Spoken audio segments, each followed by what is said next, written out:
Hey folks, it's Patriot Nurse. Thanks for joining me. We're going to briefly discuss why it is that the feds are completely dropping the ball on the issues in Ohio, and also how this plays into the bigger picture of control that the Biden administration is desperately grabbing for. So one of the quasi-legitimate purviews of the federal government is to regulate interstate commerce and to essentially safeguard the rights of individuals per the Bill of Rights in the capacity as it relates like in between states, right? That is like a gross oversimplification of interstate commerce, but essentially this is one of the legitimate roles that they have. Whenever things break down in between states, they're supposed to keep peace and to essentially make things work in between states.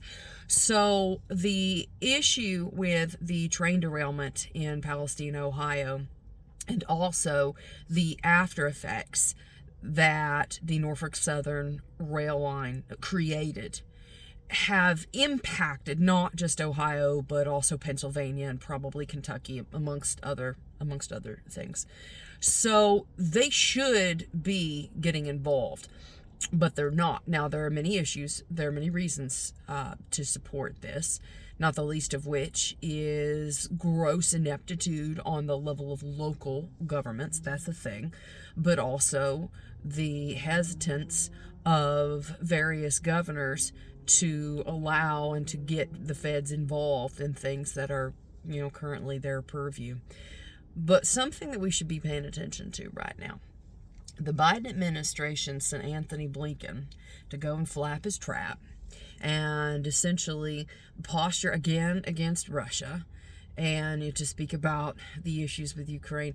You would think that when they have a major environmental disaster on their hands that they would be focusing towards home, whereas instead of trying to exercise the lawful purview that they have in safeguarding the rights of citizens at home and in supporting people at home from major environmental disaster standpoint, which the federal government certainly has the resources to do, they are instead getting more and more and more involved internationally and trying to continue the era of empire building, warmongering, and foreign escapading.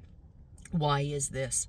Why is Blinken in the midst of everything else that's going on? Why in the world is he spinning his wheels, serving as the mouthpiece for Joe Biden's administration? The issue is multifaceted, but they know they are losing control. They know that they are losing legitimacy and relevance in a world that increasingly is calling their bluff. Can we stop and pause for a moment and just remind ourselves that the Biden administration gave the Taliban better weapons and armaments than what we as United States citizens can legally purchase? They don't care about peace. They don't care about winning the war on terror, and they don't care about like good versus evil. Not in the sense that the mainstream media would have us believe. They don't care about safeguarding the rights of American citizens. They don't care about the good of American citizens. Forget their rights. They do not care about people. They care about maintaining their control and maintaining their power. And they don't care who they have to step on. They don't care which rules they have to break. These are evil, vile, and wicked people. One of the challenges that I think good people have is recognizing that truly there are not good people in government on average. If I had to guesstimate, I would say that probably 93 to 95% of them are morally bankrupt and sociopathic, broken people. People get into government not because they are beneficent. They get into government positions because they seek power, which typically is a sociopathic type of thing. What type of weirdo wants to exercise control over other people? Only narcissistic nut jobs, which lo and behold is what gets in DC.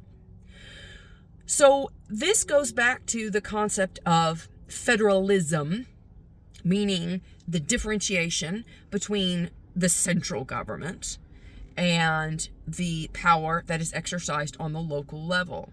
The anti-federalists, i.e. Thomas Jefferson, Richard Henry Lee, later on, James Madison came around to it. Patrick Henry, these men understood that the nature of government was to consolidate power and that ultimately it would be corrupt and thoroughly inept at the local level of taking care of people because it would be too busy building its foreign empire and escapading. You are seeing the anti-federalists come prophetically true. All of their warnings we are seeing right now. The purview of the federal government, which is to safeguard the rights of the American citizens and to, from a focused domestic standpoint, keep people safe and defend their rights. They've dropped the ball on this. What in the world are they doing? What are they putting their acumen towards? Warmongering. Why?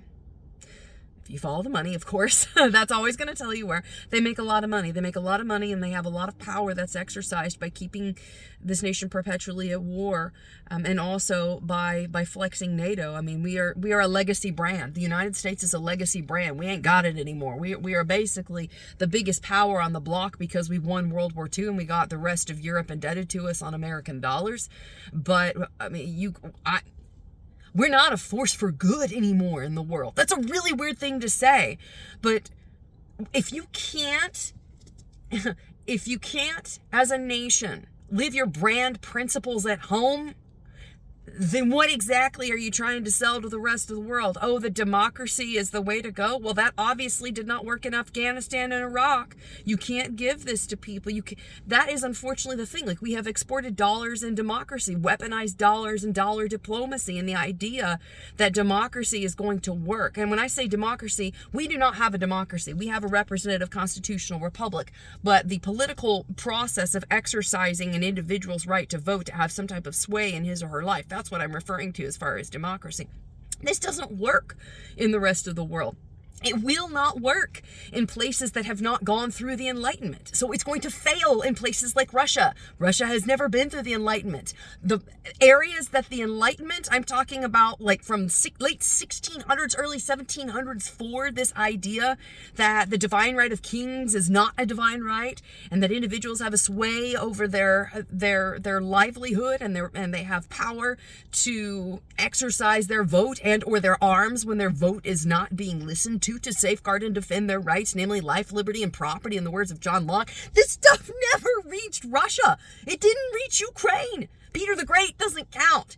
This isn't going to work. We've got to, I'm sorry, but as much as it pains me to say it, that's not our fight. What is our quote unquote fight is people being poisoned to death by corrupt companies who used very, very, very loose safety practices and jacked up entire ecosystems and are not taking responsibility for. You want to talk about life, liberty, and property? What about the life, liberty, and property of people in Palestine, Ohio, and adjacent areas where the water has been polluted and their land has been reduced to absolutely like worth nothing, not because of anything that these people have done, but because these companies have gotten in bed with legislatures and have serially bought, bribed, and slept their way into having sweet gigs and deals for them, screwing everybody else in the United States who happens to share the same space and domain and territory. Meanwhile, we're trying to export democracy and keep up the Marshall Plan with Ukraine. Please. I'm not laughing because it's funny. It's ludicrous. It's sad. This is the nature and cycle of human events. Our own government becomes the greatest serial oppressor of the rights of the people. It's the nature of things. We are right now living in a repeat of the Roman Empire at the end of things. Bread and circuses to quash the qualms of the masses. Now it's like the Super Bowl and Instagram and whatever to keep people's consciences numbed. We can't keep this up. We're not going to keep this up. The demographic game, I spoke about this. If you haven't seen my previous video about everything you know is about to change, go back and watch that video. It's the one before this last one. Everything is about to change. Everything is about to change. We have a demographic implosion that's about to happen in this nation. The baby boomers are not producing. They're not going to be consuming. They're going to get older, and they didn't have enough children to not be a burden. Not financially. I'm not talking about human beings as burden, but I'm talking about just from a number standpoint. The baby boomers did not have enough children to fund all these liabilities and entitlements that they're going to be reaping. So the only way that the governments are going to be able to get out of this is to have mass immigration, which is what they've been doing, and then also print the entitlements away, which is again what they're doing. But this thing is going to go. And what you're seeing is the beginning stages of this. We have the same types of issues we've always had as far as the strong exploiting the weak. That is as old as Sumer itself. Like, that goes back to the Bronze Age, the strong exploiting the weak. But we had a reprieve of this with the Enlightenment and, the representative republic form of government that we have. Our founders gave us the best shot to have the longest chunk of time throughout history wherein we could peaceably have freedom and exercise rights and enjoy prosperity that was bought as a function of piety and as a function of hard work. But I mean, this is all evaporating. You were about to see this thing flip. And unfortunately, or fortunately, you could think about it, like, we live in such a time as this. We people who are awake, alert, and oriented to where we sit within the expanse of history, it's a burden. It is a burden. It's a burden to know this. It's a burden to experience this. It is a burden to be the one who sees when everybody else is in the clouds. So you got to ask yourself, like, for what? To what end? Like, for what purpose are we awake, alert, and oriented to this? Probably so that we can make a difference.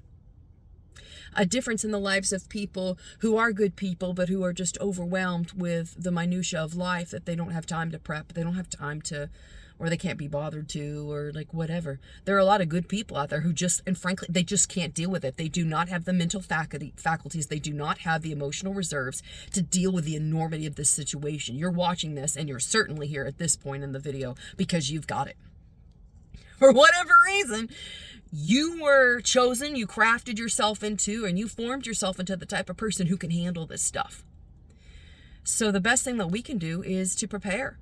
And, I've said this before, and I'll say it again. The 3 areas of focus we really need to hone in on are beans, bullets, and Band-Aids. Beans in the sense we've got to be able to feed ourselves. We've got to be able to take care of people. And not only from a production standpoint, from a food production standpoint, but also from a storage standpoint. At the bare minimum, if you got food stored up, you've hedged yourself against inflation, which is definitely going to be hitting even worse. We've enjoyed pleasant years of like minimal 2% inflation. That's gone. That's not coming back. And the CPI and all these indices that they have to try and assuage are alarm bells that are rightly sounding. They're nonsensical, they're farcical, and they're a lie. They're half-truths. So we know, like, inflation is going to get worse, and one of the ways that you can stave that off, aside from, speaking to a financial advisor who can help you, is to have your bases covered, and food is one of them. So the bullets, obviously, being able to protect and defend yourself, and that could be from enemies, foreign and domestic, but also from violent criminals as well. I mean, we don't want this for people, but the odds are that over your lifetime, unfortunately, that you will have to confront violent criminals in one way, shape, or form. So you better be prepared. And then the Band-Aids is the final portion of this equation. I've talked about this. This is really what I have devoted my life to over the past, like more than a decade now, which is preparing people from a medical standpoint. And I have opportunities for you to train with me to not only have the knowledge, but the skills in being prepared to take care of your family's medical needs at home because of unavailability, inadvisability, or unsafeness of trying to seek out medical care in days to come. So if you want to train with me, you got 2 options. Online, I have a 4-hour course. It's $129, and you can find that link down below. Also, you can train with me in a in-person setting. Knoxville, Tennessee is coming up in April. And then May is Keller, Texas. June is Orem, Utah. I'll be out in Kalispell, Montana, Lord willing, in July. But those are going to be the 4 places that I'm going this year. So check that full schedule out at the website, thepatriotnurse.com. Crazy, crazy times, guys.